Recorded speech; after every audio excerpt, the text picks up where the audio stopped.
എൻ്റെ previous long video നിങ്ങൾ watch ചെയ്തിരുന്നോ? ചെയ്തിട്ടുണ്ടെങ്കിൽ നിങ്ങൾക്ക് മനസ്സിലാവും.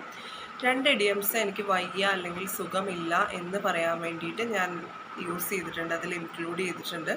ഇത് ഏതാണെന്ന് നമുക്കൊന്ന് നോക്കാം. To be in bad shape and to be under the weather.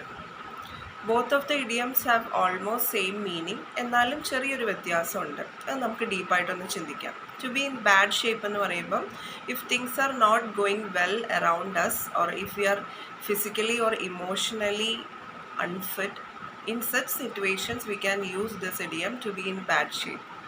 കാര്യങ്ങളൊന്നും നമുക്ക് ചുറ്റും നന്നായിട്ട് പോകുന്നില്ല, അല്ലെങ്കിൽ നമ്മൾ ഫിസിക്കലി അല്ലെങ്കിൽ ഇമോഷണലി ഏതും ആവാം, അൺഫിറ്റാണ്, നമുക്ക് വയ്യ എന്നുള്ള സിറ്റുവേഷൻ ആണെന്നുണ്ടെങ്കിൽ നമുക്ക് to be in bad shape എന്നുള്ള ഈ ഒരു ഇഡിയം യൂസ് ചെയ്യാം.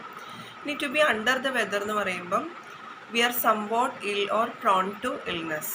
നമുക്ക് എന്തൊക്കെയോ വയ്യാഴി ഉണ്ട്. ഇത് ഫിസിക്കലി ആവാം, ഇമോഷണലി ആവാം, അല്ലെങ്കിൽ നമുക്ക് വയ്യാഴി കൂടുതൽ ഉണ്ടാവാൻ ചാൻസ് ഉണ്ട്. നമ്മൾ വൾണറബിൾ ആയിട്ടുള്ള ഒരു കണ്ടീഷനിലാണ് ഇപ്പോൾ ഉള്ളതെങ്കിൽ we are under the weather എന്നുള്ള ഈ ഒരു ഇഡിയം നമുക്ക് യൂസ് ചെയ്യാവുന്നതാണ്. ഇതിന് സബ്സ്റ്റിറ്റ്യൂട്ടായിട്ട് യൂസ് ചെയ്യാൻ പറ്റുന്ന മറ്റ് usages: I'm feeling out of sorts, I'm in low spirits, അല്ലെങ്കിൽ ഐ ഫീൽ സ്ക്വീമിഷ്.